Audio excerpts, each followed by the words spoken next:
inspecteur général de l'éducation nationale honoraire, actuellement vice-président de la Ligue de l'enseignement et président du Comité national d'action laïque. Et puis, dans un passé pas très éloigné, j'ai été directeur général de l'enseignement scolaire.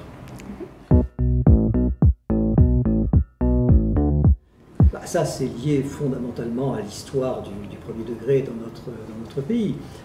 L'école primaire, c'est un service public de l'État, puisqu'il y a des programmes nationaux, il y a des fonctionnaires de l'État, mais physiquement, c'est un service municipal. L'école communale, donc, a une très longue histoire. Donc c'est sans doute une des raisons pour lesquelles il a été compliqué de réfléchir, et il est encore compliqué aujourd'hui de mettre en œuvre un véritable établissement public local du premier degré, puisqu'il n'y a pas la structure d'établissement comme la structure existe pour les établissements du second degré.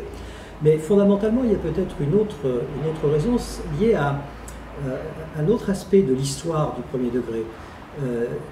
L'école, historiquement, c'est un ensemble d'individus, là je parle des enseignants, qui sont des pairs, qui sont des égaux.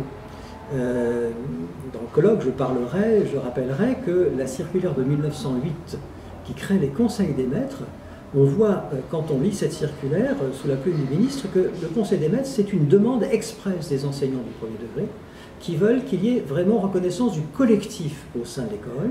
Et donc, en contrepoint, si vous voulez, la non-reconnaissance de la directrice ou du directeur, qui pour eux reste un collègue comme supérieur hiérarchique. Donc l'histoire du premier degré, c'est aussi l'histoire d'écoles qui n'ont pas d'autonomie administrative, n'ont pas d'autonomie budgétaire, qui sont des entités pédagogiques qui dépendent d'un supérieur qui n'est pas la directrice ou le directeur, mais qui est l'inspecteur de la circonscription. Je me suis beaucoup intéressé à l'histoire des établissements publics locaux d'enseignement du second degré. Ça a demandé beaucoup de temps pour créer les EPLE. Les EPLE dans notre pays, c'est 1985.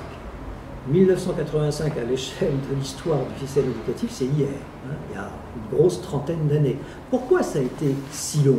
Ça a été si long parce qu'on a mis beaucoup de temps à rassembler les conditions propices à la création d'un établissement public local d'enseignement. Et dans le colloque, je rappellerai quelques moments d'histoire de la création progressive de l'établissement public local d'enseignement, où on voit qu'en effet ça a été difficile. Ça a été difficile de réunir la première condition. Et dès la fin 19e siècle, nos ministres successifs ont bien compris qu'on ne pouvait pas créer un établissement sans créer un collectif. Il faut qu'il y ait un collectif.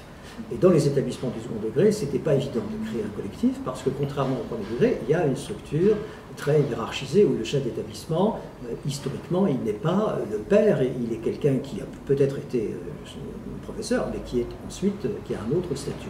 Donc créer ce collectif, il a fallu créer des conseils de professeurs, il a fallu créer des conseils d'enseignement, aujourd'hui on a un conseil pédagogique. Ça veut dire quoi? Ça veut dire que l'autonomie, ça ne peut pas être une succession d'autonomie individuelle. C'est forcément l'autonomie d'un collectif. Autrement dit, si on raisonne pour les écoles du premier degré, l'autonomie d'une école, ça ne pourra pas être l'autonomie de la directrice ou du directeur, ça sera bien l'autonomie d'un établissement. Donc ça a été difficile à faire comprendre. Deuxième condition, si l'autonomie a un sens, il va bien falloir donner des marges de manœuvre budgétaires, pédagogiques à ce collectif. Sinon, à quoi ça sert d'être autonome?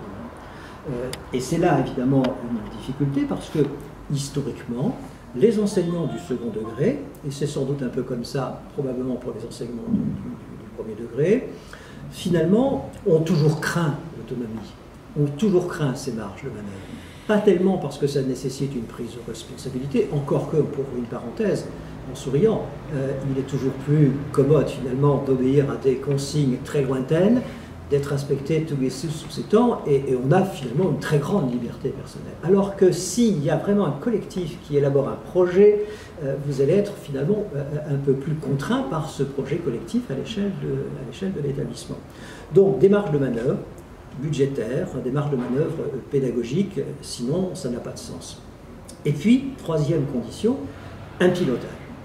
L'autonomie, ça n'est pas l'indépendance. Le système éducatif doit rester national. Mais pour autant, il n'a pas à être uniforme.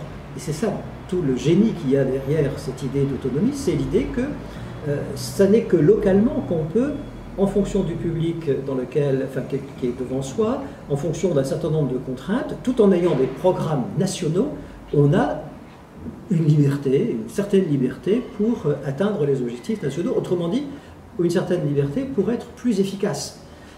L'autonomie, ça n'est pas un objectif. L'autonomie, c'est un moyen. Si on le considère comme un objectif, ça veut dire qu'on a sans doute une arrière-pensée. Et donc, il y a une autre conception d'autonomie que celle que je suis en train de vous décrire.